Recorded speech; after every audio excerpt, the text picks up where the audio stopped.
Hello everyone, how are you? This is Kaylana the Blessed Driver, and thank you for stopping by my channel.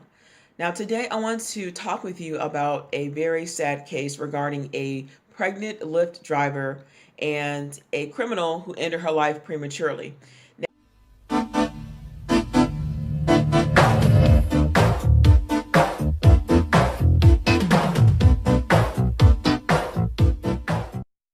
Now, I'm sure some of you guys may have heard about what happened. There was a woman that was in her third trimester who was a Lyft driver, and she picked up a young man the other day and he brutally stabbed her. And after that, he had tried to steal her SUV, and of course, he was apprehended. And then I'm going to come back and read another article in just one moment. Police say 39-year-old Kristina Howato, soon to give birth to her third child, was just working her shift as a Lyft driver around 1 a.m. Sunday morning when she picked up 20-year-old Fabian Durazo just a couple blocks from Tempe Marketplace and began to assault her with a knife while she was inside of the vehicle. Police say Durazo stabbed her multiple times with a kitchen knife, then left her outside at the Omnia Apartments on 8th Street. That's where John de Guzman found her and called 911. She kept on screaming, so came out with my roommate.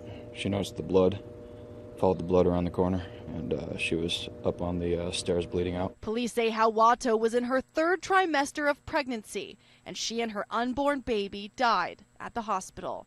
They say she also leaves behind two children, a 2-year-old and a 4-year-old.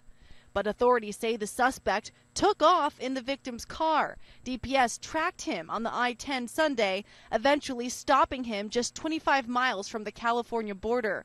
Troopers say they knew he was dangerous. Our trooper was not about to make a traffic stop by himself on this vehicle. We use our guns. We don't approach the vehicle. We call the suspects back to us because we knew the crime that this suspect possibly committed.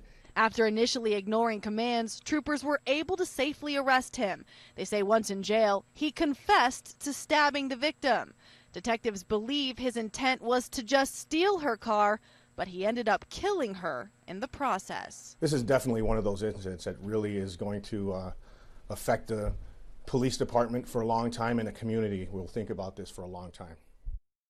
Now, when I had seen that video, I was just beyond words, and yesterday was my first time actually hearing about it, and I was completely shocked. And so, as you guys know, that because of my channel, I talk a lot about rideshare and different app-based gigs and pretty much the gig economy and the tech world. And so when I first started with the gig economy, one of the things I was doing was rideshare. And that was about 3 years ago. And so I initially started with Uber, and then of course I edged on to Lyft shortly after that. And I have not done rideshare in quite some time, actually, and I have stated this in my videos plenty of times. And as I said before, if you don't know, one of the main reasons why I have not done any type of rideshare is because, for one thing, my car, needs some repairs, and so I am not able to drive to as far as pick up customers. But another thing is that I had encountered some situations where there were some riders who I felt were being very disrespectful. It's just how they treat some drivers is very inappropriate. And not only that, the fact that you can sweat blood and tears, provide the best possible service that you can to your rider, offer, treats and, snacks, or offer shortcuts to their location, and they still give you a bad rating. It doesn't matter how superior your customer service is, sometimes they can still give you a bad rating. And that's pretty much on any platform, but also it's a safety factor. Now, I'm not saying to not do rideshare. I'm not saying get off of the platforms, but for me personally, it was just, those were some of the factors as the reason why I'm not driving right now. I'm not saying I would never go back to the platform, but I just felt like it was so much happening to the drivers, and it can be very dangerous. And I know some people talk a lot about rideshare drivers, and how dangerous it is just to pick up strangers. And really, this can go on either side of the fence, because you need to also look at public transportation drivers, like bus drivers and things like that, or maybe some of those who may drive trains or whatever. And you can encounter the same situation, because if you are a bus driver or even a taxi driver, you're still picking up strangers, and so anything can happen to anybody, not just a driver, but any passenger. I think it's very sad, and my heart goes out to that young lady's family. She was left with two children, and and not only did she pass away, but the baby that was inside of her womb passed away as well. And this is from CNN. A Lyft driver in her third trimester of pregnancy was fatally stabbed by a passenger who then stole her car and drove it more than 140 miles away, said the Tempe, Arizona police. Police said that they were called to an apartment complex early Sunday morning where they discovered a young woman suffering from multiple stab wounds. The victim, 39-year-old Kristina Howato, if I'm pronouncing it right, had received a pickup request from a male passenger identified as Fabian Durazo, 20, near 600 South Perry Lane in Tempe, police said. Howato had then drove Durazo to an apartment complex minutes away. There, police said, Durazo stabbed her with a knife while she was inside and outside the vehicle. Durazo then stole Howato's 2005 silver Mercury SUV, which was equipped with GPS, police said. He was located driving west of Quartzsite, Arizona, a town about 140 miles west of Tempe, police said. He was arrested there and booked in La Paz County Jail and will be taken back to Maricopa County Jail, Tempe police said. Howato was taken to a hospital where she and her unborn child were pronounced dead. Police said Durazo has admitted to stabbing her and taking her vehicle. This identity was one of those incidents that is really going to affect the police department for a long time, and the community will think about this for a long time. Tempe Police spokesperson Sergeant Ronald Elcock said at a Monday press conference. Durazo is being charged with 2 counts of first-degree murder and 1 count each of theft of means of transportation, armed robbery, and kidnapping, police said. CNN has reached out to Lyft for comment. If this happens to get taken down because of copyright or whatever, then I'll have to redo this, or I'll just, take out that part. But anyway, guys, I just feel so saddened by this, and I can only imagine what the kids are going through and what her family's going through. And, it's stuff like this.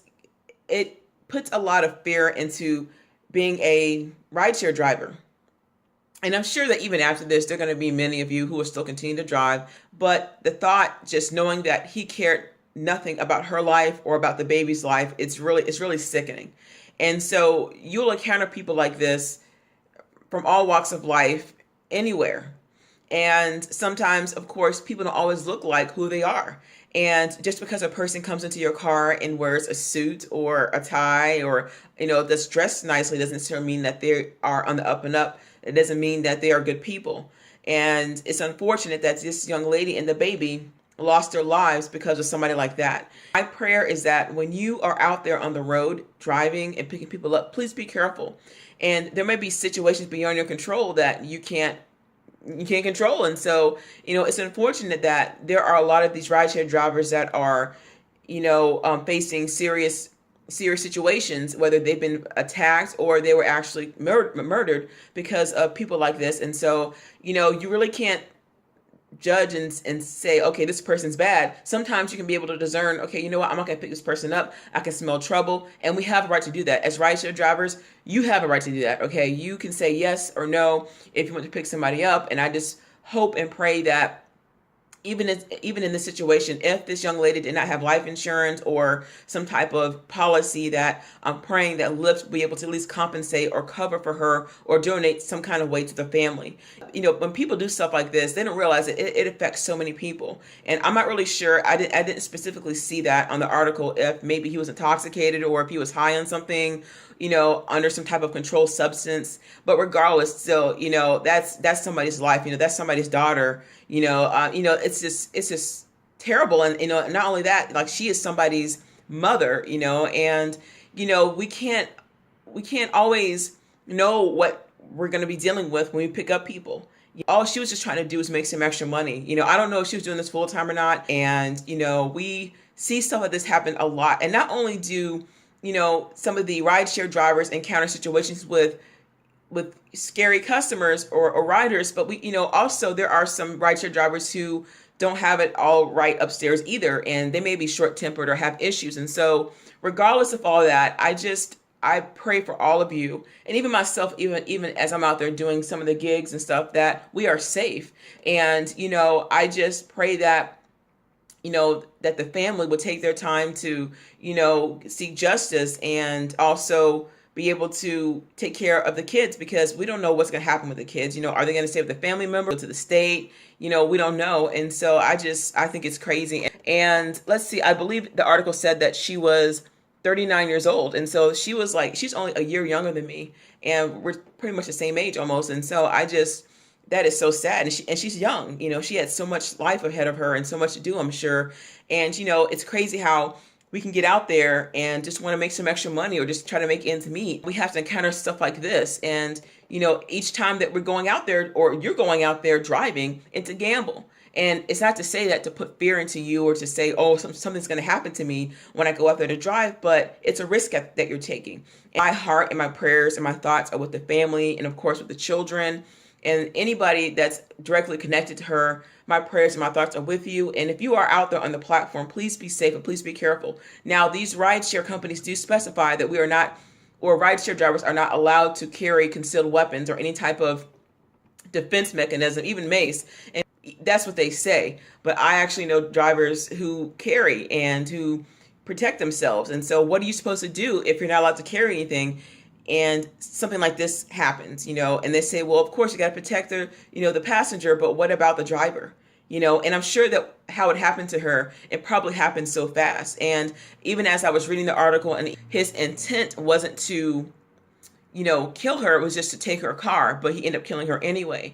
And so it doesn't matter if he's trying to take her car, he was still committing an act of crime. And so, I just feel like I'm not saying to do this, but they say we're not supposed to carry anything, but especially being a female, we may not be as strong as some of the men are, of course. And so what else can you do? I just pray that those that were affected with this tragedy, that, you guys get all the help that you need and justice will be served. And those of you out there who are driving, just be safe out there on the road and just do the best that you can. If you feel like it's not safe out there, then you don't have to drive, and just try to find something else to do to supplement your income. Thank you for stopping by. Don't forget to like, comment, share, and subscribe. Have a wonderful day.